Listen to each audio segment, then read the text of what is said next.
Hi, my name is Pentchev, and I'm here to tell you something about some of the new features in OpenStack Liberty's block storage. So, first a couple of words about me. Generally, I'm a software developer, though I have taken other various roles: administrator, system network, database, whatever. I have basically played with many languages, many operating systems, many free software projects. Sorry. And yeah, it should have been clear already. I am right now building block storage at StorPool, distributed storage at StorPool. So, I guess that there's not much need to introduce the idea of Cinder, the OpenStack block storage component, but still it is basically a way to manage large volumes of data, to make sure they are created and attached to the hosts running the services that need them, to make sure that the data is distributed properly among them. One of the main points of Cinder is to have one place for all the different drivers for storage, so the other OpenStack applications do not need to worry about anything besides, well, they want data, they want a place to store data, they get a place to store data. So, what was done between the Kivo and Liberty releases in OpenStack, in Cinder specifically? Well, there were quite a lot of changes, quite a lot of driver updates, quite a lot of new features within the drivers themselves, but sorry, there are two major user visible changes, two major changes that really help people who use Cinder and OpenStack in various scenarios, and those are the image caching when you create a volume from an image, or when you create multiple volumes from an image, and non-disruptive backups. This is actually a big one, but yeah. And I'll mention some of the other changes under the hood that are not always obvious when you run things, but that should help. So, the glance image caching. The point is to make it easier to create Cinder volumes from glance images when you need to create a lot of those from the same image. Like you have an operating system, you have a root image, or you have some kind of data that you want many compute nodes, many instances to process. So what you do is you create a lot of volumes for each of those instances, and you tell each of those volumes to copy the data from the glance image. Well, that is usually an expensive operation, because copying the data means transferring it from glance every time, all the megabytes, gigabytes of data. And yeah, not optimal. One thing that we have done with some of our customers is to advise them to use a different approach, transfer the data from glance to Cinder once, create one volume, create a snapshot of that volume, and then use a specific way to create a new instance in Nova that tells it not exactly to create a volume from a glance image, but rather to create a volume from a Cinder snapshot. And that tells Cinder to basically clone the snapshot, create a volume from it, which usually with well-designed backends does not involve any data copying at that point. And yeah, that basically makes things work. The data is transferred from glance to Cinder just once, just to populate the initial volume, and then each of the new instances is created, well, instantaneously. The main problem with that is that it is not always trivial to integrate in workflows that involve third-party components, like some billing systems that but either billing systems or other kinds of management systems that build on top of OpenStack, on top of Cinder and Nova. And some of them are just not configurable enough, and you can't tell them to create a new instance using a snapshot. They know how to create a new instance using a glance image, and that's that. So it's not always possible to implement this solution in an easy way or at all. Well, since OpenStack Liberty, Cinder can be configured to have an image cache. That is basically a couple of lines of configuration in your Cinder configuration file. And then after that, basically you tell it how many images to cache and what is the maximum size of the cache, so as not to take up all your Cinder backend's space, of course. You need it for the actual data, not just for the images. Then what Cinder does is every time you create a volume from a glance image, it transfers the data. Okay, not every time. The first time, it transfers the data, and it makes also an internal copy of that volume.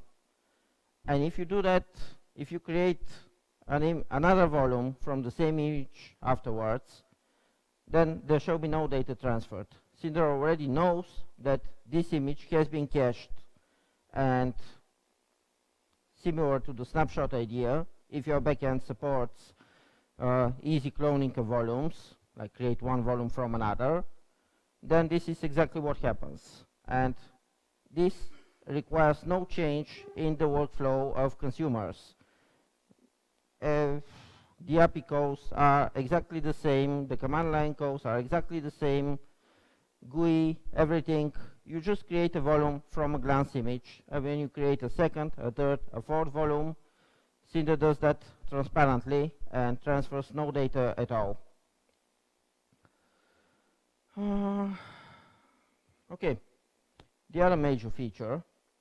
Actually, the last time I was here, 6 months ago, after my talk, there was a question from the audience.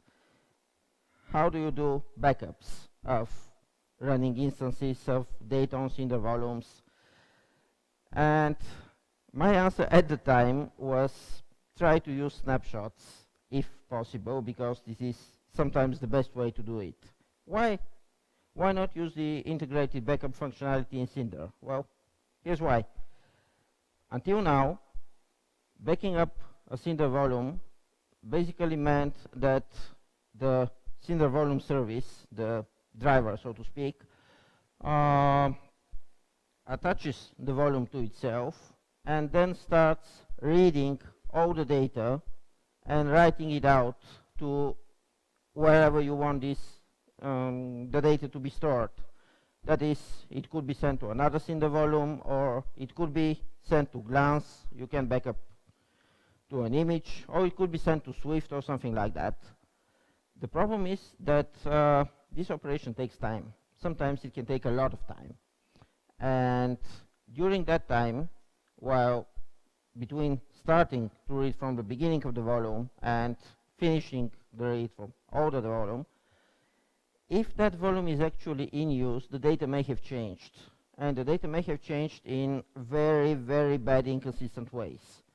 So that this backup may be absolutely useless to you.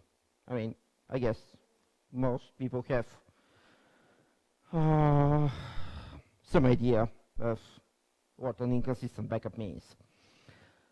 So that basically means that if you use the standard Cinder backup functionality, you need to make sure that nobody writes to the volume while you are backing it up.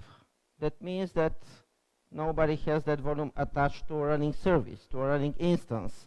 So that means you have to pause or to stop all your instances and all your services while you are backing up the data. Well, if you are running a really distributed thing where each service has several workers and you can stop them one by one and back them up, oh fine, that's great. But still not always the best way to handle things. stopping all your services just to back them up.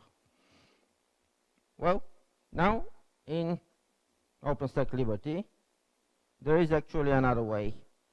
The new thing, the new part, is the fact that at the start of the backup, Cinder actually takes a snapshot of the volume. It sounds kind of logical when you talk about it, when you think about it, but one of the reasons that it was not implemented so far was that some of the Cinder drivers did not know exactly what to do with that snapshot. There are some Cinder backends that are incapable of making a snapshot's data directly available for reading. So there were other considerations too, but basically now you can actually do a non-disruptive backup of a Cinder volume. Well, what Cinder does internally is first it makes a snapshot, then it either attaches that snapshot or it creates a volume from that snapshot if the backend cannot really attach a snapshot. And after that, it starts reading from that snapshot. And it doesn't really care at all what happens to the volumes data. Your services can continue running, writing new data. At the end, when all the snapshots data has been read and sent to the actual backup service, the snapshot is removed. Or, and of course, if a temporary volume has been created, it is removed too. And at that point, the actual Cinder backend can clear all the data about that snapshot, can forget about it, and yeah, basically no service interruptions during the backup process. So this allows you to actually make backups of all your services as they run. Well, of course, it would still be prudent to make sure that the data on the volume is at least somewhat consistent at the time you start the backup. And this can be handled in various ways. I mean, if the volume is a file system on which some operating system writes some data, there are system interfaces that allow you to ask the operating system to freeze the writes to that file system for a while and keep it in a consistent state for a fraction of a second while you make the snapshot. And with some databases, there are some interfaces too, but those are already basically implementation details. The point is that the big part of the functionality, non-disruptive backups, are now possible. Well, those were the two main things that should be visible to most users of Cinder. Other than that, there have been quite a few improvements that are mostly visible to developers or to the operators that really want to tinker with the details of the setup. And the snapshot attachment for drivers that support it is part of the non-disruptive backups functionality. Another thing is the addition of vendor-specific properties to volumes and to the reporting for the status of the Cinder backend's status. So what this gives you is that backends can now report more data that can be understood by tools that know that this is this specific backend and that it can report that kind of data. I mean, until now, basically all the status that could be reported was how much free space there is and what state the volume is in, and yeah, how much free space there is on the volume. But now you can actually gather more information. You can ask your distributed storage driver what is the status of the replication, or how much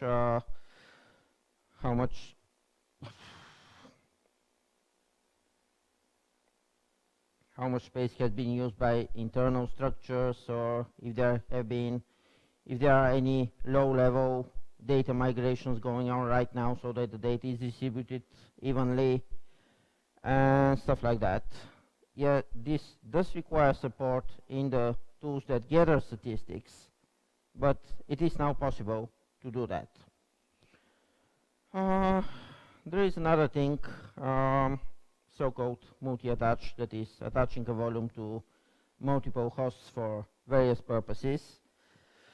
The little problem with that is that it has been implemented in Cinder, but it is not yet really used by many other OpenStack components. So it is a bit too early to judge whether this is a very good thing and how important it is. It should be a good thing. It should be very good to let Cinder expose a volume to several Nova instances, for instance, so that they can have a shared file system on that or some other shared storage for the actual virtual machines that you are running. It's still too early to judge. And of course, for the driver developers, there have been several things that are not so easily visible, improvements in the class hierarchy, some reshuffling of the methods that make it a bit easier to write a sensible driver.